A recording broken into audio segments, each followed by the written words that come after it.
In terms of plot, The Boys is typically fairly simple. Billy Butcher, played by Carl Urban, aspires to defend democracy, freedom, and civil rights through his team. That's the reason he spent so much time as an independent contractor with the CIA. Naturally, both sides will employ deceit and spies, particularly now that he's attempting to prevent Anthony Starr's Homelander from assuming control of the United States. Fortunately, Butcher has one more trick up his sleeve. Joe Kessler is an old war buddy of mine. But as Joe plays a bigger role in the story, a serious doubt about his existence is raised. Joe has been pressuring Butcher to kill Homelander's son Ryan or turn him over to the CIA for the entire season. The alt-right cult Homelander is cultivating is too powerful for them to have another blunt weapon. Butcher, though, is certain they can find a different way to proceed. He thinks they can kill Homelander and keep Ryan alive. The 5th episode, Beware the Jabberwock, My Son, relates to the Gen V TV series, in which Butcher discovered that a virus was being created by Godolphin University's covert science lab with the intention of killing Supes. It's shocking to learn that Victoria Newman took it as a backup in case Homelander ever betrayed her. After Butcher's team releases Stan Edgar, the former CEO of Vought, Victoria is found and coerced into showing them the farm where she wants the virus to be replicated. Regretfully, her group mishandled the project. Compound V seeped into the earth, giving the animals increased strength. The boys are left to battle things like flying sheep. Moreover, bulletproof chickens are on the loose. This is just another graphical action scene. Thank goodness, the heroes devise a scheme. They inject the virus, which they only have in one vial, into a dead body and leave it there for the animals to eat.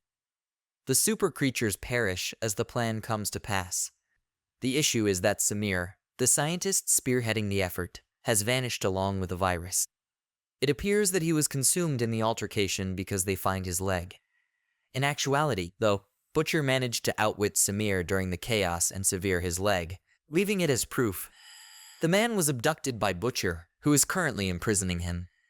Joe is here, ecstatic, and prepared to make Samir create the virus. They can eliminate Supes, such as Homelander, once they are able to spread the virus. It's the exact weapon Joe was looking for. The catch is that Samir is Victoria's significant other, so they need to move fast to avoid being discovered. Although fans have appreciated Jeffrey Dean Morgan's portrayal of Joe Kessler, a significant query remains.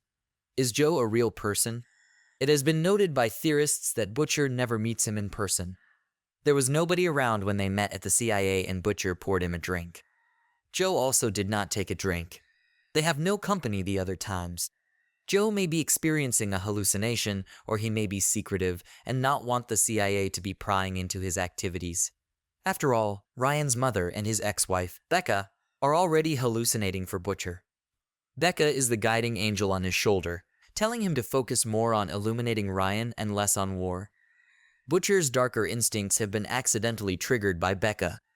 The parasite that lives inside Butcher is connected to this. He kills villains like Ezekiel and goes dark in it. Joe may be the devil on Butcher's shoulder, activating, controlling his body, and carrying out the grunt work. The fact that the scientist seems perplexed when Joe and Butcher discuss using Samir is what actually suggests this. He appears to be wondering to whom Butcher is speaking as he scans his surroundings. Joe doesn't exist, as Samir's line of sight and general expression of disbelief match up with Joe's location. Like Tyler Durden in Fight Club, Samir seems to be wondering if Butcher suffers from dissociative identity disorder.